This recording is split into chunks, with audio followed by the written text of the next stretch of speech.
Hey everybody, welcome to episode 12 of the Hey Kerwin Show. Episode 12. 12 is actually, funnily enough, it's actually a very special number. 12 is the multiplication of 2 times 6. Ha! Take that, maths teachers. In fact, maths is the only subject I ever passed. Once. I failed every subject from year 1 all the way through to year 12. And in year 11, I had a really cool maths teacher.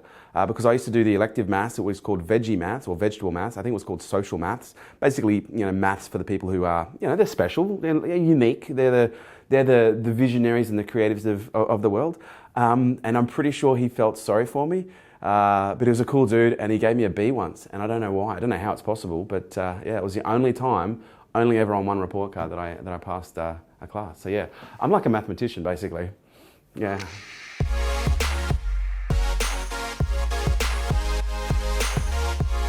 We should do like a what is it called? Those mathematics competitions, like mathematic martial arts.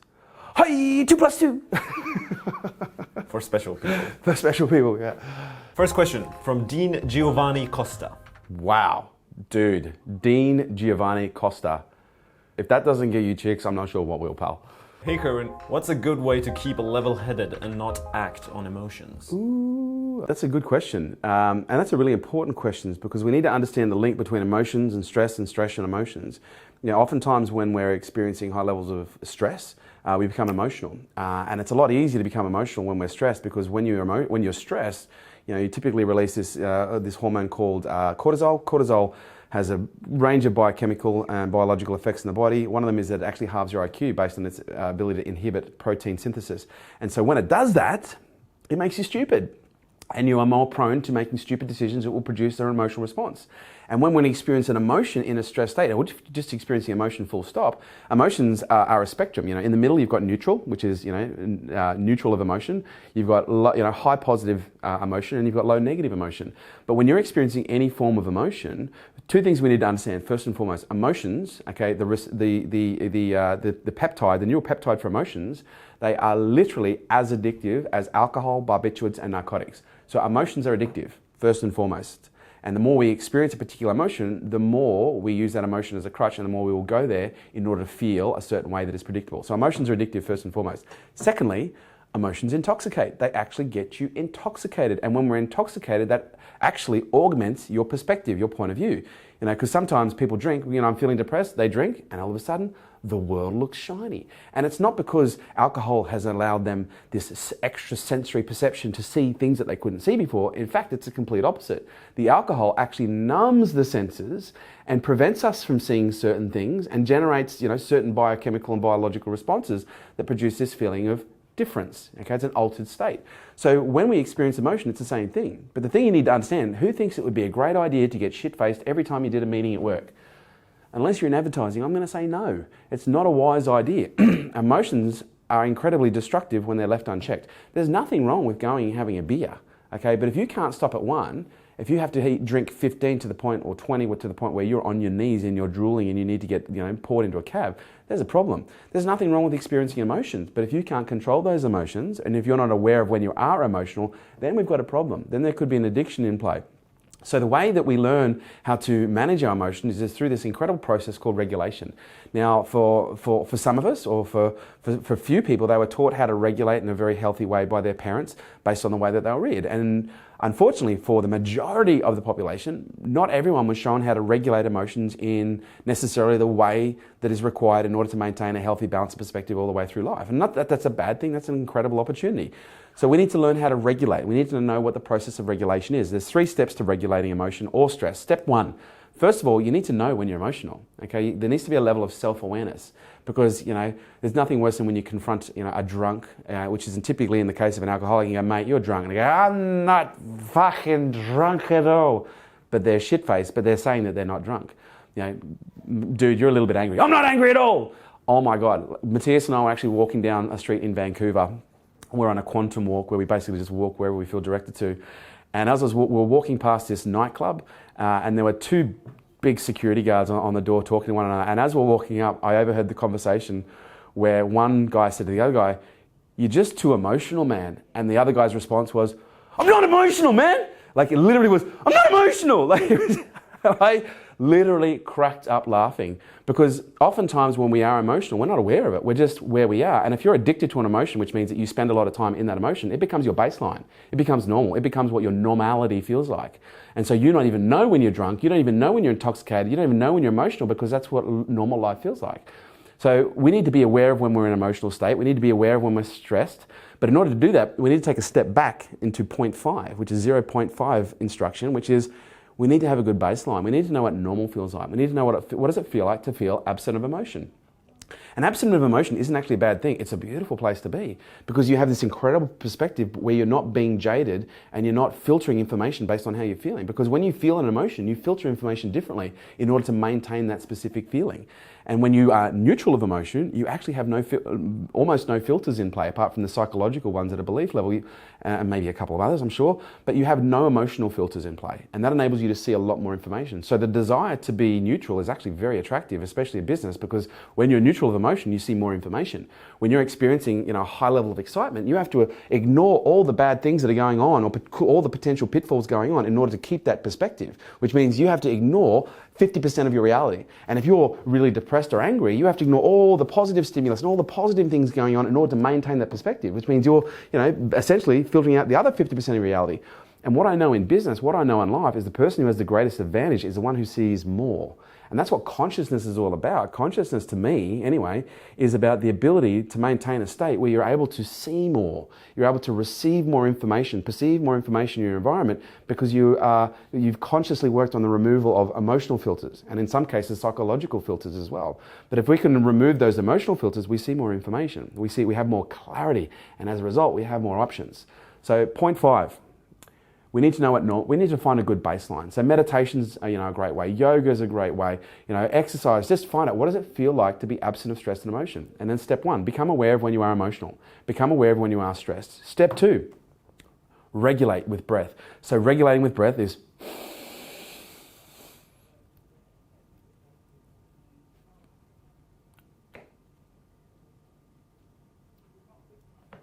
and then you breathe out for 6. Now, I've kind of shortened that for effect, but breath has this incredible ability to help reset the biology by using breath. But I'm talking deep belly breaths. So breathe in for 6, hold for 6, breathe out for 6. And breathing has an incredible way to reset our biology, or especially our neurobiology, our neurochemistry, and just regulate the emotions and just regulate the feelings and just circulate our blood in a way that gets things moving. And breath is an incredible way to get back to your center. And step 3 is you need to manage the meaning of what's going on. Because in most cases, if we're experiencing a stress, if we're experiencing an emotion, it's because we are perceiving or we are judging a situation as either being good or bad. Okay, because there's only really 2 perspectives. There's good or bad, and then there's the spectrum on both of those of it's good or it's great or it's amazing or it's kind of okay, and then you've got bad, worse, absolutely terrible, catastrophic. And the more you're able to manage what things mean, the more you're able to actually manage the release from the hypothalamus of those peptides that we call emotions, right? So when something happens, whether it be good, bad, or otherwise, a way to help manage the emotions, or let's say you're in play, you've experienced an emotional stress, you become aware, you then start using the breath to regulate. In this situation, if something has already happened, we want to look at what has happened, we want to look at the meaning that we've allocated and go, okay, what else could it mean? Because we know what's the benefit of it. If we're looking at something bad has happened, when we're feeling angry or depressed or sad, we can start asking the question, what's the benefit of this? How will this support me? What is this going to give me that I didn't have before? And how's this going to help me move forward faster because of the experience that it's given me? And when you keep asking those 4 questions, it gives you lots of evidence as to why this bad thing actually has a counterpart, which is good and bad. And everything is good as bad. That's just the duality of nature. Nature is duality. Like there's good and bad in everything. It just depends on what you're looking at. And that will determine your experience. And if something good is happening, you go, okay, what's the drawback of this? What's the potential consequence of this? What's the potential downside? How could this potentially harm me in a way that I haven't thought about before? And you go from being all overwhelmed and excited to perhaps having a more neutral perspective. And I'm not trying to take you from high to low, and I'm not trying to take you from low to high. I'm trying to teach you how to play in the middle. Because when you play in the middle, that's where the presence is. That's where the consciousness is. And that's where opportunity lives. Because you see more. And that, ladies and gentlemen, is where the money lives. The money lives in the opportunity. Ideas are nothing more than information. And the more information that we have, the more ideas and opportunities and things we can do. Get neutral. That was a big one. Abiye Nelson. Abiye. Hey Kerwin, what is a good decision-making process framework you'd recommend to people that struggle with making decisions? Ooh, for me, I would say 90+% of my decisions are made on gut, like what feels right. But again, I guess the challenge with giving that advice is, I don't know how tuned in you are to your intuition, and I'm not sure if you sometimes misinterpret your emotions as intuition, because sometimes if you're in an emotional state, it's hard to hear intuition, which is why what we just talked about is really important. If you want to be playing an intuitive game, if you want to be playing the gut game, if you want to be playing the instinct game, we need to understand the impacts of emotions on instincts. We need to understand the impacts of emotions on gut and intuition, because it does affect it and prevent the information getting through in some cases. So first and foremost, whenever I make a decision, I like to be absent of feeling. And I know that sounds weird, absent of emotion on either end of the spectrum, and I just go, right, what feels right? And I'll ponder this one, ponder this one, and I'll ponder this one, and then I'll go, right, what feels right? And then I'll just trust it, and I'll go with what feels right. But there's also a lot of evidence to suggest that intuition is something that is developed is something that's not just like a connection to a source greater than ourselves that provides us information, but there's also a component of intuition that is developed through experience that supports the connection with source and where that information is coming from. So I've met some incredibly, like Matthias is a great example. He's like 15 and he's one of the most intuitive 15-year-olds. I'm so sorry. He's not 15. He's 34. He looks 15. He's an incredibly intuitive young guy. In some instances, in some situations, in some circumstances. So intuition can be born in what I believe, in many cases, without experience. But for me, when it comes to making certain other decisions, sometimes there's a requirement to make decisions based on logic. Sometimes there's a requirement to make decisions based on cost. Sometimes there's a requirement to make decisions based on consequence. So for me, when I'm tapping into my intuition, I'm also looking at, okay, if I was to do this, what is the potential upside? What's the potential downside? So I'm, again, balancing the potential of a decision based on, okay, what's good that can come from this and what's the potential downside as well. Because I think oftentimes when people make a decision, they just look at one or two things. They just look at, okay, what's the upside? No, don't worry about the bad things. We'll just focus on the good things. Don't be negative. No, be a little bit negative. Be equal. Be 50% negative and 50% positive. Okay, 100% optimistic.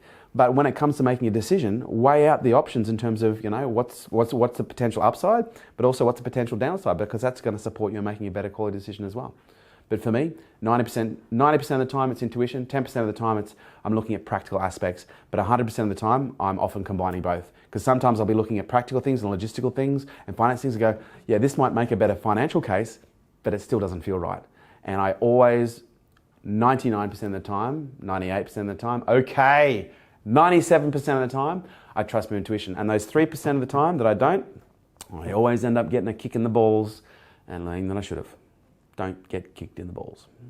Christy Stubbs, she says, if I take a job on the side of being a business owner, does that mean I'm compromising my own business? Well, tell her. She says, it's in the same industry, but I feel like I'm cheating on my business.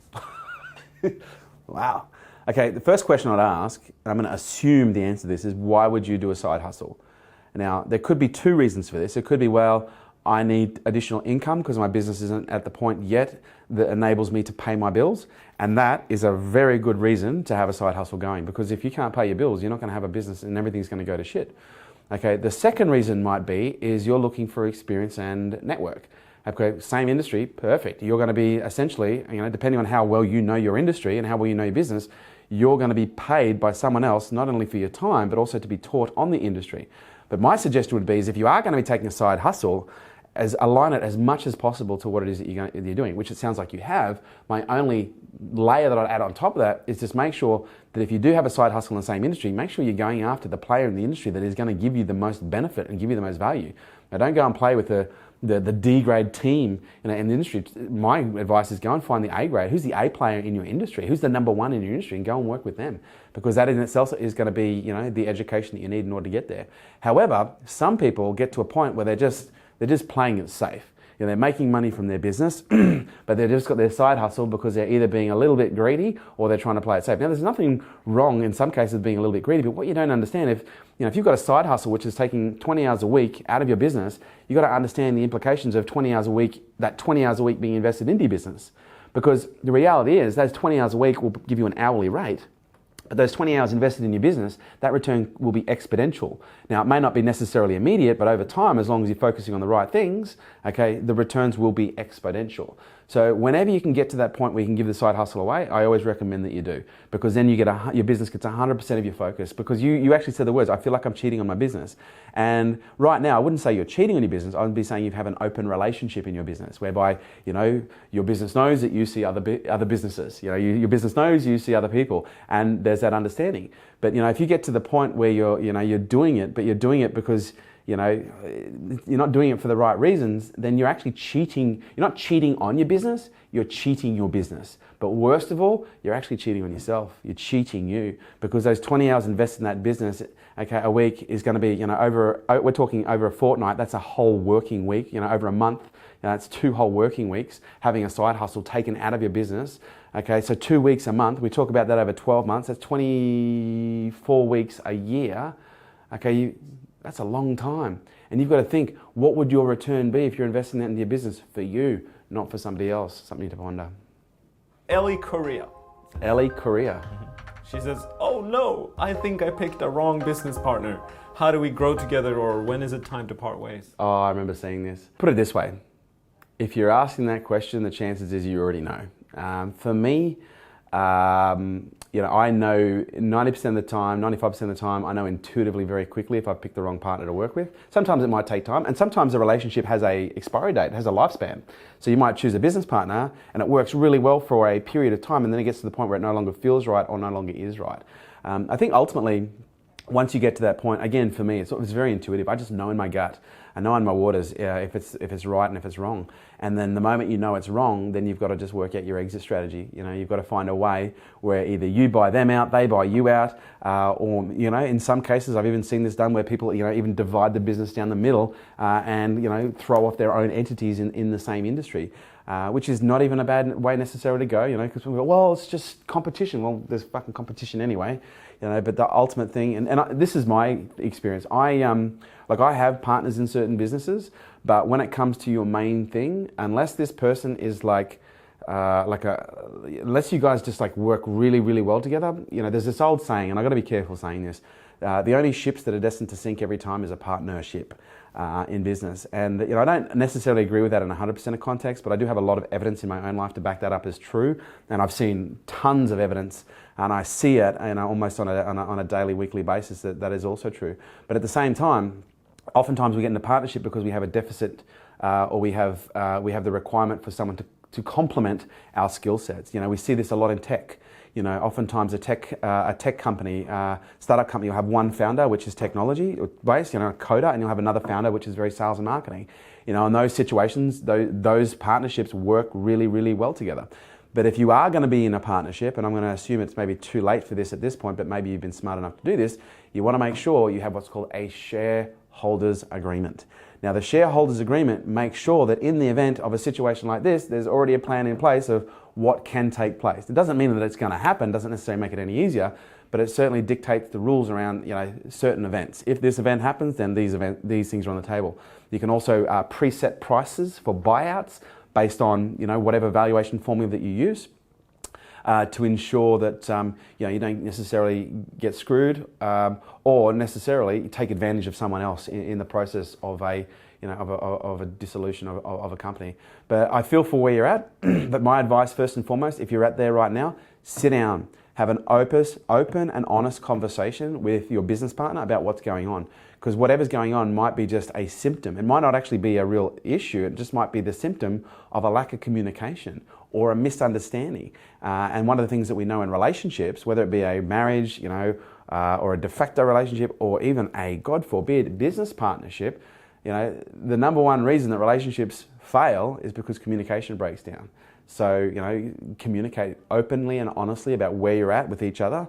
There might be certain cards you want to hold close to your chest, and that's fine. But communicate openly and honestly in a way that is going to help flush out whatever the issue is. And because for all you know, it could be resolved. And if it gets resolved, you can keep moving forward. But then you might realize that the other person, doesn't want to be there. And you're going, well, shit, I thought you did. Fantastic. We're both on the same page.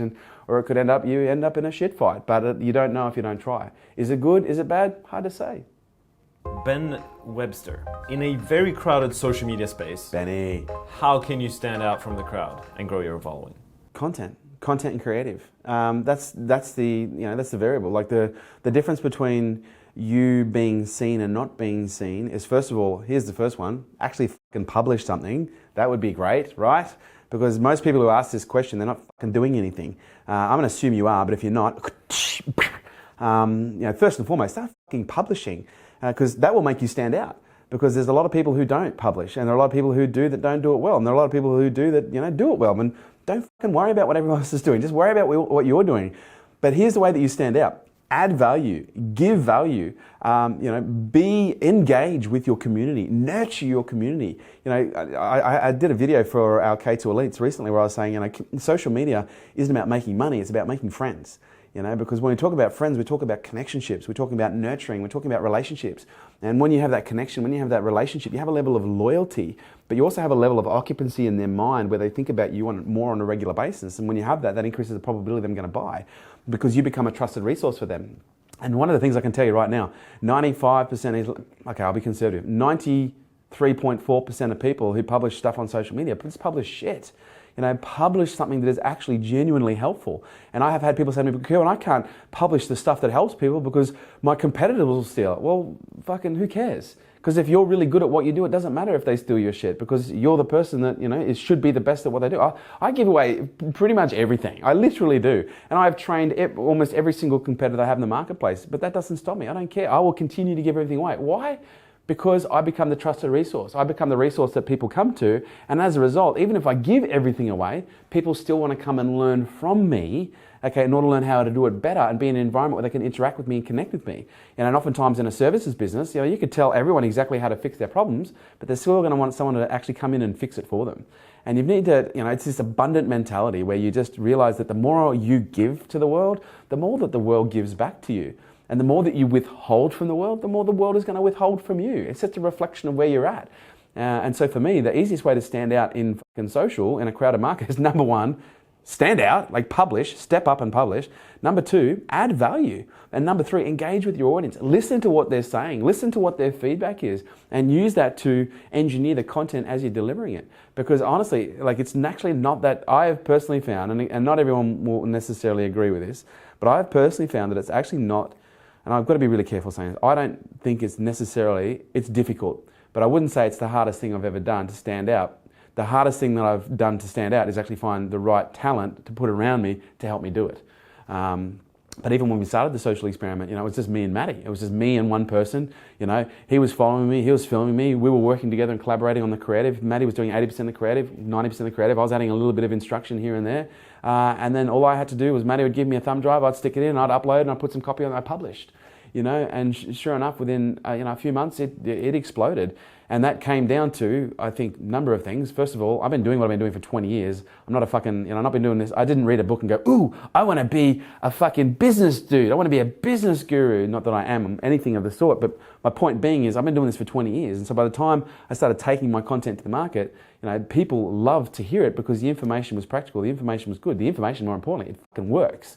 And so, people feel that. So the challenge for most people is not in the publishing of the content necessarily, although that is a big challenge. It's just making sure your content is good enough, because that's the litmus test. If your content's not good, the market ain't going to respond. Because I've had people go, but Kerwin, I did exactly what you said. I published, 2 videos a week. I published 5 videos. I published 4 videos a day, and I'm getting like 10 views. And I look at the videos, but your content's shit. Your creative is shit. What do you expect? Shit content. It doesn't matter if you put a fucking Mayfair filter on it, it's still a shit photo. I saw some guy this morning on Facebook, he was doing a presentation to camera, and the information wasn't necessarily bad. It wasn't fantastic, but it wasn't bad. But he's sitting there in this t-shirt that doesn't fit him, says the guy who's wearing a t-shirt that looks like it's been painted on. He was standing in a dark room, audio was terrible, and he had a dirty flip chart that he was actually drawing on. And I just looked at the whole scenario and I was just like, that's just bad, man. That's just bad.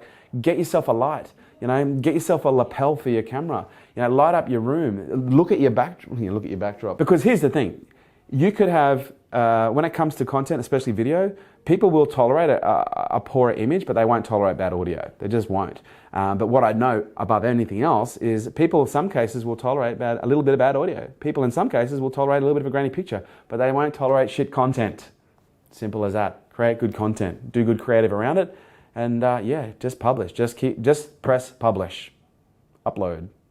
The end. That was episode 12 of the hashtag Hey Kerwin show. Send in your questions. Hashtag Hey Kerwin. Instagram, Twitter, YouTube, smoke signals, aeroplanes, helicopters, you name it. We listen to it. Let me know, what is your biggest question? Life, business, stuff, anything you want to know, anything I can help with. If I can't, I will be the first person to tell you. But the question of the day is, what's holding you back from publishing on social media? Now, I know maybe not everyone necessarily watching this is into social, which is from a business perspective, that's fine. But if you are, I'm curious to know, like, what's actually holding you back from actually doing more on social media? I want to know. Is it a fear? Is it a belief? Let me know below in the comments below. What is your biggest challenge holding you back from doing more stuff on social media? That's episode 12 of the Hey Kerwin show.